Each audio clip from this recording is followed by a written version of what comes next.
right, folks, thanks. Welcome back to the show. Here with Fred Dwyer, here with Mike Horn, and we were talking about what is going to be necessary for a Republican candidate to crack into the subconscious, into the common sense reason factor of America, because I believe America has been so asleep. It's one of the biggest disgraces, I think, of my lifetime, is how the American populace, the voting populace, has degenerated and allowed their freedoms, their constitutional freedoms and their rights and in the infrastructure of what America is. People today, the baby boomers, I'm a member of the baby boomer group. You know, it was my group that killed my parents' culture. The World War II people that fought for liberty and justice, and fought so hard to give their children the best thing. And what they do? They went out and smoked a bunch of dope and took a bunch of LSD and decided to make everything about them.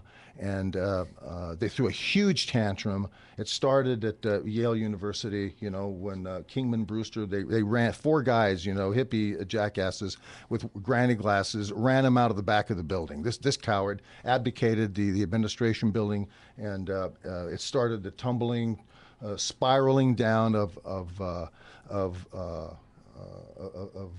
the turning over of education to the left. And they all the people got out of college, they got into the ACLU, they got into education, and 35, 40 years later, you have what you have.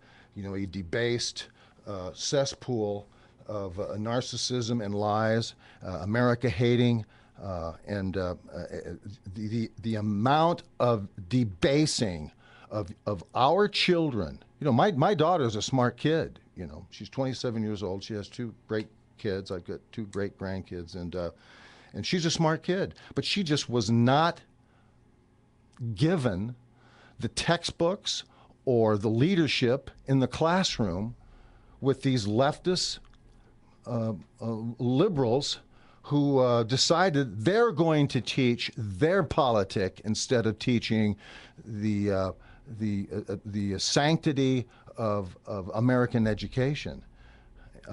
You know, this is a great country.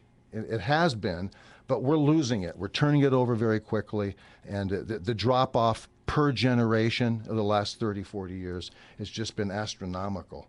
You know, the reason I'm doing a radio show right now here is because I've seen the tumult of the weight of people ignoring, my generation ignoring and purposely destroying this country. We've got a president in the White House today and a caravan of unelected czars making government decisions that are destroying the infrastructure of this country, enabling it to correct itself. He's driving around in a bus, this president. He's driving around, Barry is driving around, you know, Iowa right now, getting ready for, doing the grease work for his propaganda machinery that is going to allow him to test the waters against all of these Republican candidates. They're taking the measure of Michelle Bachmann. They're taking the measure of Rick Perry now, who I think bothers them a little bit, and Mitt Romney. I don't know who's going to get into the fray here in the future. I don't know if Chris Christie's going to, I'm not holding my breath for anybody like that. What I want to be able to see is somebody get angry, somebody start talking to the American people like the brother, like the parent, like the husband, like the wife that cares about the family. Liberals want to redefine the truth, and they've been very successful at doing it. Rick Perry will say the things that will connect with the voters. He has to say those things. Rick Perry will say these things that will connect with the voters. That's a question mark.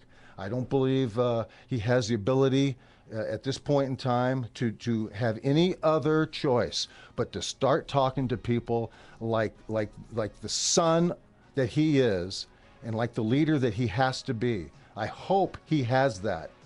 I hope that he has that in him to do that. If not, we're in for a long haul, and I'm going to come back here after this this break that we take, and we're going to get into some of Rick Perry's comments.